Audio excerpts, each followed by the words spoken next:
আসসালামু আলাইকুম। প্রিয় দর্শক, আপনারা জানেন যে দীর্ঘ ১৭ বছর পর আগামীকাল ২৫শে ডিসেম্বর বিএনপির ভারপ্রাপ্ত চেয়ারম্যান জনাব তারেক রহমান দেশে আসছেন। উনি বাংলাদেশ বিমানের একটা নিয়মিত ফ্লাইটে করে ওনার নিজের পরিবারের সদস্যদের নিয়ে ঢাকায় আসবেন কালকে দুপুর ১২টা ১২:৩০ এরকম সময়। বিমানের টাইম তো বলা যায় না, হয়তো একটু বিলম্ব হতে পারে। এবং সেখানে ওনার পরিবারের সদস্য ছাড়াও ব্রিটেনে থাকা যে বাংলাদেশের যে মানুষ যারা নাকি বিএনপির রাজনীতির সঙ্গে জড়িত, ওনার সঙ্গে জড়িত, তারাও আসবেন। মানে মোটামুটি একটা বড় বহর। যতটুকু জানা গেছে যে বিমানের অধিকাংশ সিটই আসলে এই সমস্ত লোক দ্বারাই অকুপাইড থাকবে। তারেক রহমানের আগমন উপলক্ষে দেশে মোটামুটি একটা সাজ রব পড়েছে। বিমানবন্দরে যারা নাকি কালকে নিয়মিত যাত্রী বিভিন্ন ফ্লাইটে দেশের বাইরে যাবেন অথবা আসবেন, তাদের জন্য একটা ভোগান্তি হবে, কোনো সন্দেহ নাই। কিন্তু অলরেডি বিমান কর্তৃপক্ষ থেকে বলা হয়েছে যারা যেন ওই দিন যেন যাত্রীর বাইরের লোকজন একটু কম যান। এরকম হয়, বড় বড় মানুষরা যখন আসেন এবং যখন দীর্ঘ প্রতীক্ষিত অবস্থায় মানুষরা আসেন, তখন বিমানবন্দরে এরকম একটা ভিড় হয় এবং এই ভিড়টাকে আমরা আমাদের জীবনের স্বাভাবিক একটা দৃশ্য হিসাবে আমরা গ্রহণ করে থাকি। বঙ্গবন্ধু যখন প্রথম আসলেন জানুয়ারি মাসের ১০ তারিখে ১৯৭১ সালে, তখন এটা হয়েছিল। আবার এরপরে ৮০ দশকের শুরুর দিকে যখন শেখ হাসিনা বিদেশ থেকে ফিরলেন, তখন এরকম দৃশ্যের অবতারণা হয়েছিল, অনেক লোক গিয়েছিল, এবারও যাবেন। কিন্তু এর মধ্যে অনেকগুলো সময় পার হয়ে গেছে, অনেক কিছু বাস্তবতার পরিবর্তন হয়েছে। জনাব তারেক রহমান এই দীর্ঘ সময়টা যুক্তরাজ্যে অবস্থান করেছেন এবং সেখানে উনি খুবই সচল এবং স্বাভাবিক এবং সক্রিয় অবস্থায় ছিলেন। ওখানে বসে উনি ওনার দলকে পরিচালনা করেছেন। এখন তো ইন্টারনেটের যুগ, উনি নিয়মিত সবার সঙ্গে ভিডিও কনফারেন্স করেছেন, দলকে নির্দেশনা দিয়েছেন, দলের নেতাকর্মীর সঙ্গে নিয়মিত মিটিং করেছেন। কাজেই ওনার অনুপস্থিতি এবং আগের যারা ছিলেন তাদের অনুপস্থিতি আসলে একভাবে বিচার করা যাবে না। এবং যুক্তরাষ্ট্রে থাকার কারণে যারা ওনার রিসেন্ট বক্তৃতা শুনেছেন, বিভিন্ন কথা শুনেছেন, তাদের মধ্যে অনেকেই এটুকু অন্তত আমি বলতে শুনেছি অনেককে, যে তারেক রহমান ১৭ বছর আগে এখান থেকে গিয়েছিলেন, এটা যেন অন্য এক তারেক রহমান। উনি আগের চেয়ে অনেক বেশি পরিণত এবং রাজনৈতিকভাবে ওনার কথাবার্তায়, বাচনভঙ্গিতে আমরা একজন ম্যাচিউরড রাজনীতিবিদকে দেখতে পেয়েছি। তারেক রহমানের অনেক পরিবর্তন হয়ে গেছে, এরকম কথা অনেককে আমি বলতে শুনেছি। আমার প্রশ্ন হচ্ছে যে তার এই পরিবর্তনটা এখানে যারা তার দলের লোকজন আছে তাদেরকেও কি প্রভাবিত করতে পেরেছে? এটা কিন্তু একটা বড় প্রশ্ন। এই প্রশ্নে আমরা আসবো। তার আগে একটু বলে নেই যে তারেক রহমান সাহেব এসে কি করবেন। প্রথম ৩ দিনের একটা ধারণা তো আমরা অলরেডি পেয়েছি, দলের পক্ষ থেকে বলা হয়েছে। উনি 11:30টার দিকে ঢাকায় ওনার নামার কথা। আগে সিলেটে যে প্লেনটা আসবে, সেই প্লেনটা আগে সিলেটে যাবে, সিলেটে যাত্রা বিরতি করে সেখান থেকে আবার ঢাকায় আসবে। তো মোটামুটি ঢাকায় আসতে তাদের সময়, যে সময়টা ধরা হচ্ছে সম্ভাব্য, সেটা হলো 11:20 11:20 দিকে। এর আগে আজকে মধ্যরাতে, এখন আমি যখন কথা বলছি তার কিছুক্ষণ পরেই উনি কিন্তু ওখান থেকে রওনা হবেন। আজকে মধ্যরাতে রওনা হবেন। তারপর আগামীকালকে দুপুরের দিকে এসে ঢাকায় উনি পৌঁছবেন। পৌঁছার পর সেখান থেকে ওখানে যারা দলের শীর্ষ পর্যায়ের নেতা যারা আছেন তারা ওনাকে বিমানবন্দরে অভ্যর্থনা জানাবেন এবং জানানোর পর সেখান থেকে উনি সড়ক পথে এভার কেয়ার হাসপাতালে যাবেন, বসুন্ধরা রেসিডেন্সিয়াল এরিয়াতে। ওখানে যাবেন এই কারণে যে এভার কেয়ার হাসপাতালে ওনার মা, বিএনপির যে শীর্ষ নেতা বেগম খালেদা জিয়া, উনি অসুস্থ অবস্থায় উনি চিকিৎসাধীন আছেন। মাকে দেখতে উনি ওখানে যাবেন। যাওয়ার আগে পথে এই ৩০০ ফুট যে জায়গাটা আছে, যেটা নতুন নামকরণ করা হয়েছে ৩৬ জুলাই এক্সপ্রেসওয়ে, সেই ৩০০ ফুটে উনি একটা সম্বর্ধনা অনুষ্ঠানে যোগ দেবেন। এবং সম্বর্ধনা অনুষ্ঠানের জন্য একটা মঞ্চ এরই মধ্যে তৈরি করা হচ্ছে। মঞ্চ তৈরি হয়ে গেছে প্রায়, এখন আরেকটু সাজসজ্জা বাকি আছে। এখনই অনুষ্ঠান হবে কালকে সকালে, দুপুরে 11:20 উনি নামেন। ওখান থেকে আস্তে আস্তে 12টা, 12:30 অথবা 1টা বেজে যাবে। তার মানে এখনও 12 ঘন্টারও বেশি সময় আগে থেকে, আজকে সন্ধ্যা থেকে ওখানে কিন্তু প্রচুর মানুষ ভিড় জমিয়েছে। দেশের বিভিন্ন এলাকা থেকে লোকজন এখানে আসা শুরু করেছে, এবং যাতে দিকে তারা ঠিকঠাক মতো আসতে পারে অনেকে নিজেরা গাড়ি নিয়ে চলে এসেছে, বাস ভাড়া করে চলে এসেছে। এবং আগামীকালকে বাংলাদেশ আপনার রেলওয়ের যেটা আছে তাদেরও 10টা বিশেষ ট্রেন এই জন্য বরাদ্দ করা হয়েছে, যাতে নাকি তারা নির্বিঘ্নে আসতে পারে।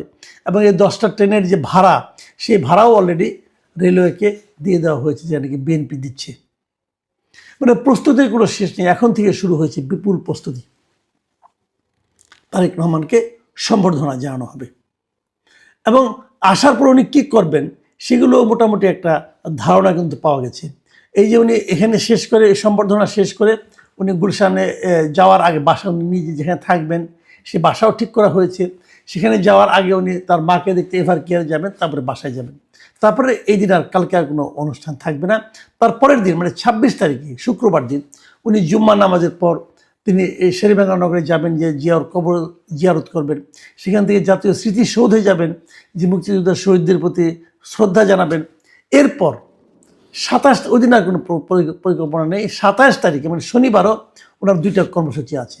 যেমন একটা হলো উনি ওনার যে জাতীয় পরিচয়পত্র, যেটা নাকি আগে সরকার সাসপেন্ড করেছিল, বাতিল করেছিল, সেই জাতীয় পরিচয়পত্রের কাজ করবেন। এই জন্য তিনি সশরীরে রাজধানীর আগারগাঁওয়ে যে নির্বাচন কমিশন অফিস আছে সেখানে যাবেন।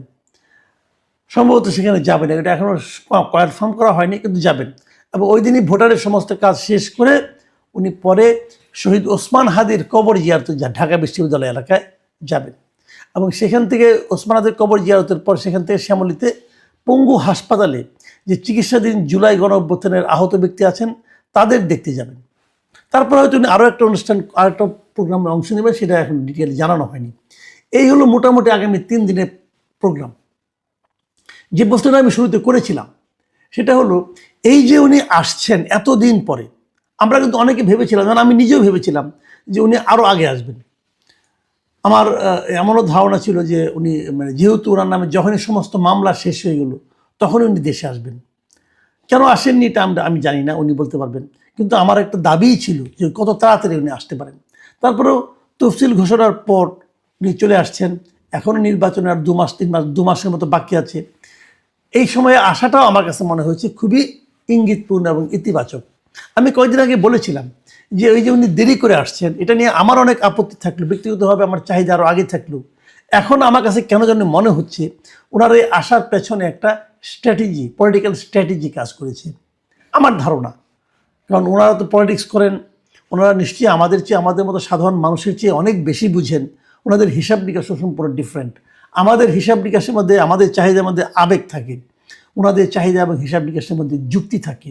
হয়তো সেই লজিক যে ওনারা ভেবেছেন যে উনি এমন এক সময় আসবেন, আমার ধারণা কথা আপনাদের সঙ্গে শেয়ার করি, যে আমার ধারণা উনি ভেবেছেন যে উনি এমন এক সময় আসবেন যখন আসার পর ওনাকে ঘিরে যে জোয়ারটা তৈরি হবে, মানুষের মধ্যে যে উৎসাহ উদ্দীপনা তৈরি হবে, এই উৎসাহ উদ্দীপনাকে উনি নির্বাচন পর্যন্ত টেনে নিয়ে যাবেন। মানে আগামী 2 মাস সময় পর্যন্ত, 2 মাস না 1.5 মাস বলেন, আগামী 1.5 মাস পর্যন্ত সময় এটাকে উনি প্রচণ্ড বেগে টেনে নিয়ে যাবেন। 1.5 মাস টেনে নেওয়া যতটা সহজ, 1.5 বছর কিন্তু টেনে নেওয়া অতটা সহজ নয়। কাজেই একটা জোয়ারের মধ্যে উনি আসার পরে নির্বাচন নিয়ে জোয়ার তৈরি হবে, এবং সেই জোয়ারটাকে উনি নির্বাচনের দিন পর্যন্ত সচল রাখবেন। আমার ধারণা এই ধরনের একটা স্ট্র্যাটেজি তারা হয়তো বা করেছে।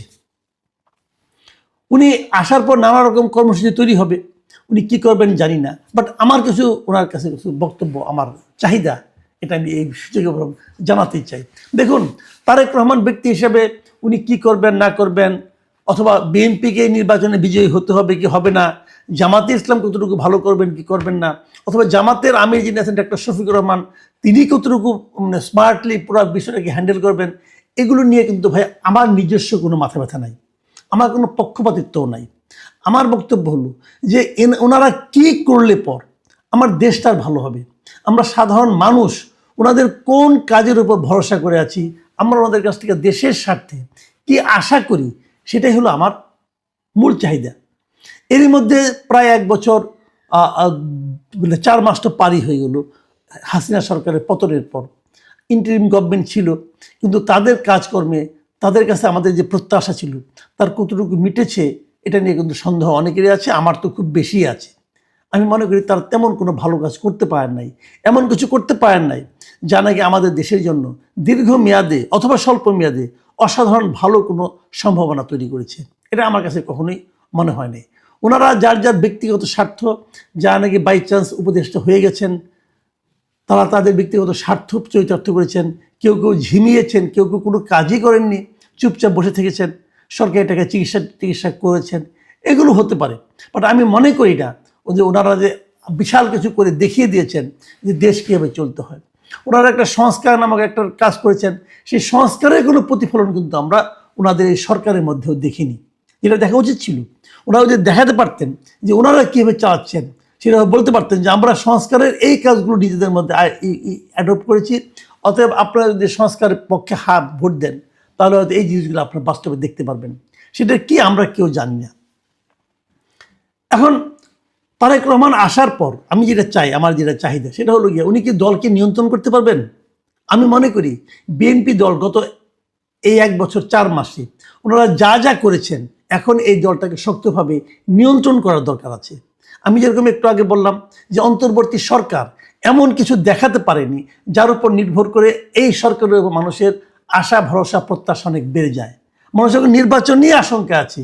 ডক্টর ইউনূস যদিও জোর গলায় বলেছেন উনি একটা অসাধারণ নির্বাচন উপহার দেবেন, সেটা কিন্তু মানুষের ভরসা করে বলে আমার কাছে মনে হয় না। আমি তো করি না, একদমই করি না। উনি কতটুকু পারবেন আল্লাহ জানেন, আর উনি জানেন। ঠিক একই রকম এই 1 বছর 4 মাসে বিএনপির রাজনীতিতেও কিন্তু এমন কিছু ঘটে নাই যেটাকে কেন্দ্র করে মানুষ বিএনপির উপর আশাবাদী হয়ে উঠবে। বিএনপি বিভিন্ন প্রত্যন্ত অঞ্চলে বিএনপি মানুষের জন্য এমন কিছু করে দেখাতে পারেনি যার উপর নির্ভর করে মানুষ বিএনপির প্রতি আশায় বুক বাঁধবে। বরঞ্চ নানা জায়গায় বিভিন্ন উপজেলা পর্যায়ে, জেলা পর্যায়ে আমরা দেখেছি বিএনপি অথবা বিএনপির নামধারী অথবা বিএনপির নেতার সঙ্গে সম্পর্ক আছে এরকম লোকদের কি তাণ্ডব আমরা কিন্তু দেখেছি। তাদের চাঁদাবাজি দেখেছি, তাদের দখলদারিত্ব দেখেছি। এটা অস্বীকার করার কোনো উপায় নাই। এই জায়গাটাতে কিন্তু জামাতে ইসলাম অনেকটা এগিয়ে আছে। তারা তো এই কাজগুলো, এই ধরনের কাজ সাধারণত করেইনি। তারা আবার অন্য জায়গায় দখলদারিত্ব করেছে। তারা বিভিন্ন শিক্ষা প্রতিষ্ঠান, বিভিন্ন প্রশাসনের গুরুত্বপূর্ণ পদ, এই সমস্ত জায়গায় কিন্তু তাদের দখলদারিত্ব আবার পরিচালিত হয়েছে। দু ধরনের। একদল তাৎক্ষণিক লাভের কথা ভেবেছে, একটা দল পুরো দলের বাইরে ব্যক্তি হিসেবে তার লাভের কথা ভেবেছে বিএনপি। আর জামাত বিপরীত দিকে তার দলের কথা ভেবেছে, দলীয় আদর্শের কথা ভেবেছে। সে আদর্শ আমার আপনার পছন্দ নাও হতে পারে, কিন্তু তারা তাদের কথা ভেবেছে এবং তারা সেই অনুযায়ী দীর্ঘমেয়াদী কিছু পদক্ষেপ নিয়েছে। এখন তারেক রহমান সাহেব আসার পর উনি কি ওনার দলকে নিয়ন্ত্রণ করতে পারবেন? উনি কি ওনার দলকে গণমুখী করতে পারবেন? ওনার দলের বিভিন্ন আঞ্চলিক নেতৃবৃন্দের প্রতি সাধারণ মানুষের যে পুঞ্জীভূত ক্ষোভ, সাধারণ মানুষের যে বিরক্তি, সেই বিরক্তি কি উনি দূর করতে পারবেন? পারলে কিভাবে পারবেন? সেই জিনিসটা আমাদের কিন্তু জানার আগ্রহ আছে। আমার নিজের ব্যক্তিগত সাজেশন হলো ওনার উচিত হবে এই সময়ে পুরো দেশকে চষে বেড়ানো। দেশের প্রত্যেকটা জেলায় উপজেলায় উনি যদি যেতে পারেন, মানুষের অভাব অভিযোগ শুনতে পারেন এবং সে অনুযায়ী ব্যবস্থা নিতে পারেন, দু এক জায়গায় নিজে উপস্থিত থেকে, সেটা হবে মানুষের মধ্যে ওনার প্রতি একটা আস্থা। মনে রাখতে হবে এই মুহূর্তে মানুষ কিন্তু ভোট দেবে বিএনপিকে না, কারণ বিএনপির চেহারা তাদের দেখা হয়ে গেছে। তারা ভোট দিবে তারেক রহমানকে। এই জিনিসটা কিন্তু তারেক রহমানকে বুঝতে হবে, কারণ তারেক রহমানকে ঘিরেই সাধারণ মানুষের মধ্যে একটা প্রত্যাশা আছে। সেই প্রত্যাশাকে আপনাকে জাগিয়ে রাখতে হবে। বিপরীত দিকে এই দেশে তারেক রহমান গত 17 বছর ছিলেন না। এই 17 বছরে কিন্তু এদেশের মানুষ তারেক রহমানকে দেখে নাই। যারা তারেক রহমানকে সর্বশেষ দেখেছেন সেই 1/11-এর সময়, সেই সময় তাদের দেখার সঙ্গে কিন্তু কিছুটা এক ধরনের ইমেজ তার তৈরি করা হয়েছিল। বিগত 17 বছর ধরে সেই নেতিবাচক ইমেজটাকে কিন্তু নার্সিং করা হয়েছিল। সেই ইমেজের সঙ্গে তারেক রহমানের সঙ্গে জড়িত ছিল হাওয়া ভবন, জড়িত ছিল হাওয়া ভবনের কিছু লোকজন। মানুষ কিন্তু এখন দেখতে চাইবে যে তারেক রহমান এখন যখন আসছেন, ওনার আশেপাশে কি হাওয়া ভবনের সেই লোকগুলি এখনো আছেন? এটা কিন্তু মানুষ দেখতে চাইবে। যদি 1জন 2জনকেও দেখতে পায়, মানুষ ওটা থেকেই সিদ্ধান্ত উপনীত হবে তাহলে তো হাওয়া ভবন এখনো আছে। হাওয়া ভবন কি করেছে কি করেনি, হয়তো হাওয়া ভবন কোনো খারাপ কাজই করেনি, হয়তো করেনি, আমি ধরে নিচ্ছি করেনি। যদি নাও করে থাকে, কিন্তু হাওয়া ভবনের ইমেজটা কিন্তু পুনরুদ্ধার করা কঠিন। মানুষের মনে হাওয়া ভবন ছিল একটা দুর্নীতি এবং স্বেচ্ছাচারিতার প্রতীক। সেই প্রতীকের সঙ্গে যারা জড়িয়ে আছেন, যারা ওই সময় ওনার আশেপাশে ছিলেন, যদি সেই লোকগুলি এখনও থাকেন, মানুষের মধ্যে কিন্তু সেই আশঙ্কাটা আবার জন্ম নেবে। আমি জানি এখানে অনেক হয়তো লোক আছে জানে কি এই সমস্ত কোনো রকম অপকর্মের সঙ্গে জড়িত ছিল না, হয়তো তারেক রহমান সাহেব তাদের উপর আস্থা রাখেন, বিশ্বাস করেন। তারপরেও আমি বলবো যে এরকম একটা কমন যে একটা ইমেজ, কমন যে একটা মানুষের মধ্যে পারসেপশন, এই পারসেপশনটা দূর করার জন্য হলেও সেই লোকগুলিকে আপনি দূরে রাখুন। সেই লোকগুলো আপনার জন্য কোনো বাড়তি মাইলেজ যোগ করবে না, এটা মাথায় রাখতে হবে। পাশাপাশি একদম প্রত্যন্ত অঞ্চলে আপনাকে যেতে হবে, আপনি ঘুরে আসেন, জাস্ট একটা চক্কর দিয়ে আসেন। এটা আপনার দলের ইমেজকে অনেক গ্রহণযোগ্য করে তুলবে। আর এখানে কেন্দ্রীয় পর্যায়ে যারা সবসময় আপনাকে চারদিকে ঘিরে থাকবে, এই লোকগুলোর উপর যে মানুষের খুব একটা আস্থা আছে তা কিন্তু আমি মনে করি না। এদের অনেককে মানুষের দেখা শেষ। গত 17 বছর তারা দেখেছে যে দলের জন্য এরা কে কতটুকু নিবেদিত প্রাণ। কাজে সেই খবরও নিশ্চয়ই আপনার কাছে আছে। আমি যদ্দূর জানি আপনার একাধিক টিম আপনি আসার আগে দেশে এসে বসে আছে, তারা অনেক কিছু দেখছেন, অনেক কিছু বুঝছেন, হয়তো তাদের সঙ্গে আপনার একটা মত বিনিময় হবে। এবং যারা নাকি নিরপেক্ষভাবে আছেন দেশে, বিভিন্ন শ্রেণীর লোক, পেশার লোক, তাদের সঙ্গে নিশ্চয়ই বসবেন। আমার কথা হলো, যুদ্ধে নামার আগে আপনার সম্পর্কে, আপনার দল সম্পর্কে সাধারণ মানুষ কি ভাবে, অথবা সমাজের বিভিন্ন পেশাজীবী মানুষরা আপনাদের দল সম্পর্কে কী চিন্তা করেন, এগুলোর দিকে আপনারা একটু নজর দিবেন। আমাদের মূল লক্ষ্য হলো দেশটাকে সামনে এগোতে হবে। আর যেটা বলে শেষ করব সেটা হলো, মাথায় রাখবেন, জাতি যেন আপনার কোনো কথায় অথবা আপনার কোনো আচরণে অথবা আপনার দলের কোনো ভূমিকায় জাতি যেন দ্বিধা বিভক্ত না হয়ে যায়। যে কথাটা আমি শুরুর থেকে সবসময় বলেছি যে বিভক্ত জাতি কখনো অগ্রসর হতে পারে না। জাতিকে ঐক্যবদ্ধ করার চেষ্টা করুন। প্রিয় দর্শক, আমাদের আজকের অনুষ্ঠানটা একটু লম্বা হয়ে গেল, তারপর আমি মনে করি এগুলি বলার দরকার ছিল। আগামীতে হয়তো খণ্ড খণ্ডভাবে আমরা আরও আলোচনা করব। আপনারা ভালো থাকবেন, এখন এ পর্যন্তই।